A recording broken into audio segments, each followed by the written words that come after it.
My name is Robert Johnson and my wife is Lynn Johnson. We came to Harbor Covenant so that our kids would have a great youth group to be involved in and that we could find families to worship with.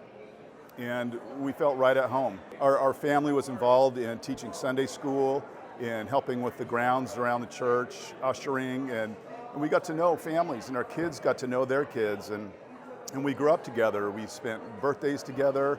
We went on Christmas Eve up to the mountains, and some of them are even in our small group today. It was everything that we asked for. Scott Hewlett was here. We went on my memories are we went on a mission trip to Ecuador, and there was a house there that one of the members in our church started and was called Hope House. And it was to take care of orphan boys, troubled boys, and to give them a home, a safe place to live, and to learn about Jesus. And our church sent a team down there, about 10 or 12 of us, and we were building a shop down there so the boys would have a place to learn carpentry and various other skills to help them with life and to be responsible and raise a family. And so our job was to help build that. And I remember working alongside of Scott. We were working on the foundation, and we were kind of in tight quarters, and he and I were right next to each other, and it was, I was just struck by his humble spirit. He was working hard right next to me. He was quiet, humble, just a servant. And I don't know why, I was just impressed by that. A few days later, we took the day off and we were able to go on a jungle hike up the Amazon tributary.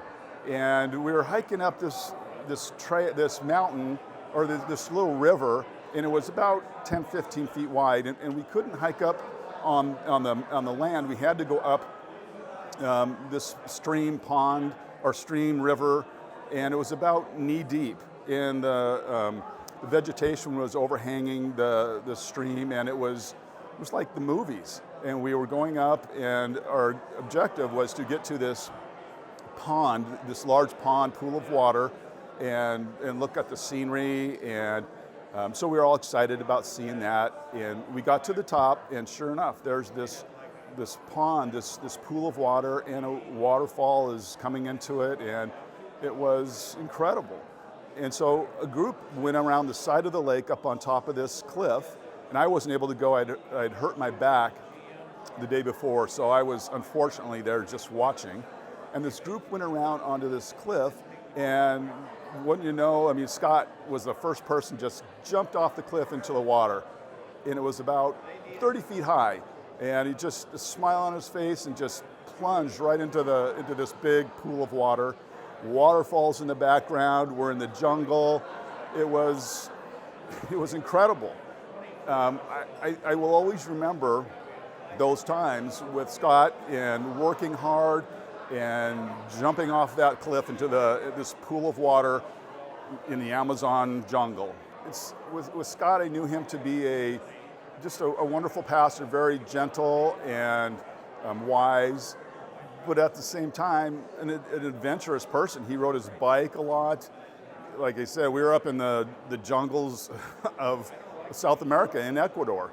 So, you know, he was an influential part of me growing up in the church. Hi, well, I'm Sana Bevan, and it was my very first time. I had just moved to Gig Harbor, and a very sweet neighbor had come to my door and welcomed me and said, "So, do you go to church?" Yes. "Are you looking for a church?" Yes. So he suggested Harbor Covenant. He was very dear. His name was Bud. And so I came on the Sunday right after the memorial service that week of Brian Lemke, a very, very dear young man. Who was only 18, and he was very beloved by the entire congregation. And Scott Hewlett gave the most dear, tender, sweetest sermon you could imagine. And rightly so, after I found out more about this young man. But anyway, there I was sitting there, and I almost felt like I had walked into somebody's very, very private living room. And I thought, oh my gosh, I don't belong here. I need to leave. I need to go home. I felt so uncomfortable, which is not like me at all. And then suddenly this gentleness of Scott preaching came over me, and it was like, oh my gosh, this is the place I need to be at, because obviously this is a community that loves one another and is there for one another. And you could sense the entire congregation was still grieving, and I didn't feel like an outsider anymore. And Scott had tears running down his face as he was preaching, and he tied it in so beautifully to his sermon. So that's why I started coming to Harbor Covenant, and that's why I love being here. I remember another lovely thing about Scott. I like to make myself known right away, those of you who know me. And I went to his office like a couple of weeks later, and I said, hey, this is my background in church theater, et cetera, and I love to read scripture, so anytime you need me. And he said, do you teach how to read scripture? I said, oh my gosh, it's one of my dreams. He said, it's one of mine. Would you do a class?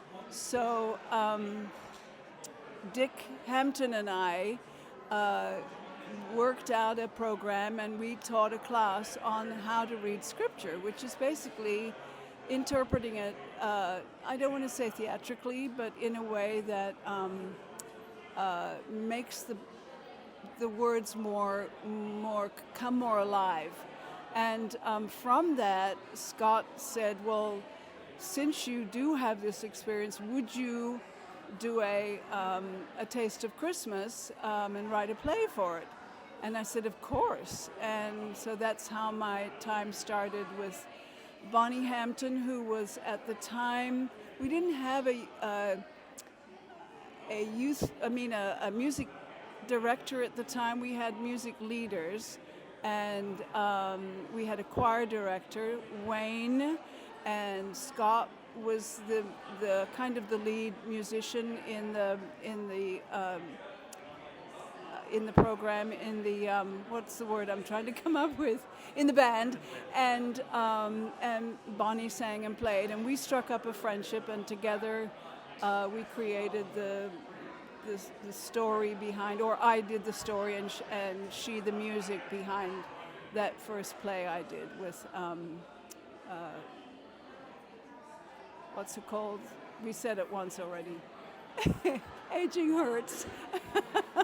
Taste of Christmas. So those are the stories that bring me closer to that era and that time, which was very sweet for me, the beginning of my time at Harbor Covenant. My name's Allison Paradise, and I started coming during the Scott Hewlett years. I came here because of Ginny Porterfield, so blast from the past. So Ginny and I were friends, and she'd been coming here, so I thought I'd check it out, and I've never left. I remember I came in, I sat down in the back, because that's what I do when I try out a new church, and the first person that greeted me was Liz Cooper.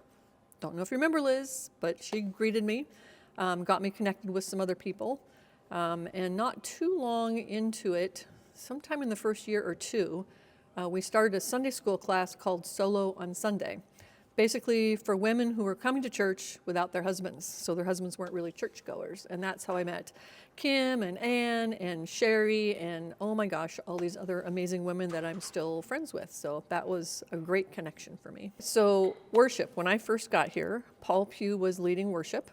Paul basically played the piano, and I loved Paul. He was a great pianist, but I loved it. He'd be in the middle of playing a hymn, and he'd just stop, say, now you really got to listen to this next verse. It's great. And then he'd keep going. And then Paul left. Paul was here. I remember Paul and his wife were leading, and I think it was Scott and Deb McGugan were also in the worship bands. It was like two couples were leading worship, and Kim Stokey would punch in every once in a while, and we had a choir. And then Paul left, and Bonnie Hamilton took over for a while. And so Bonnie was great. She's a great pianist. Love having her back. And I think Scott and Deb were still in that piece of the puzzle, still having choir occasionally. Then Scott took over worship leading at one point, and then that was great. Scott would lead with guitar, so that was a little bit different. Still kind of mellow, And then I remember Bonnie's son was the first one who actually played drums. So I remember coming to rehearsal one night and seeing drums on the stage. I'm like, what's up with the drums? And so that became a challenge for us on the worship team to, back in the sound booth, trying to figure out how to get the drums into the mix. So he was our first drummer. But mostly still just kind of acoustic guitar and a little bit of piano. And then it's kind of grown since then. We've been so fortunate in our church at having three very good lead pastors over the interim of our church history. Ernie, Scott, and now Michael. Three pastors, very different pastors, which is also a blessing. In my early morning musings, I did a lot of reading. I've done a lot of reading. As a high school student, I went through and read The Hobbit and Tolkien's trilogy, the Ring trilogy. And in my early morning musings, I've thought about our three pastors with characters in the trilogy and The Hobbit, the book The Hobbit. I look at Ernie. He's an Ent. And the Ents are those of you that haven't read the books or seen the movies. Very noble, solid, immovable tree people. Crush earth with their roots, and that is a picture that I have of Ernie. Very solid, and his Danish, tall, stoic stature fits that. Scott, I look at as a Bilbo Baggins, kind of on a journey, seeking, very personal, very personable. And then I look at Michael, and this is where the allegory falls apart in the second or third book of The Lord of the Rings. But Michael is Gandalf, sans white flowing hair and large white beard and a huge white stallion. But Michael's a visionary and always pushing the team forward. Back to Scott. Scott was a very sensitive, gentle type of pastor, more of a shepherd pastor. And this may stem from the loss of his father as a young boy in a plane accident in 1963 or 64 in Northern California. He was raised by a mother, and eventually there was a stepfather, but I know that there was some trauma as part of that childhood raising, that missing a father. Scott was quite an athlete. He was a cyclist. I watched him. I went to Ording and saw him riding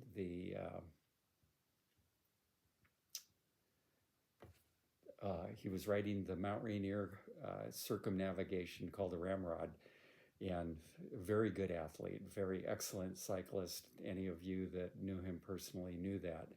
And then back in 2003, Bill Lemke and I caught wind that he'd always had a dream to climb or be on Mount Rainier. And so we put together a climb with Scott, and it wasn't either one of the two easy routes on Rainier. My old climbing partner picked a route that is actually a very difficult route. And Scott was exemplary and physically fit and strong, in spite of being in some really intimidating circumstances on that climb. His spiritual leadership was, again, more from a pastor shepherd type of leader. Missions flourished during his time. We had missions still ongoing in Alaska at the Bible camp in Old Clayt. And we also did several missions to Ecuador. Scott attended one of those mission trips. And then we were involved with COTN in Costa Rica. And he was very, very supportive of that missional type of movement in our church. Also very involved in the Alpha ministry, to the point where he actually was involved in Alpha on a weekly basis. Spiritual formation was also really important. During that time, we had a very strong elder board, almost domineering at times, and I'm not sure of the impact that had on Scott's ministry, but he seemed to prevail despite that influence. Wrap up, Scott was a wonderful man, wonderful pastor, helped me move back into adult ministry. Julie and I had just finished about 12 years involved with Young Life, and with Scott's push, started getting involved in Alpha and some of our Sunday school classes, and eventually became a figure on the elder board. Scott was a wonderful man and pastor, and was sorely missed by many in our church when he did leave.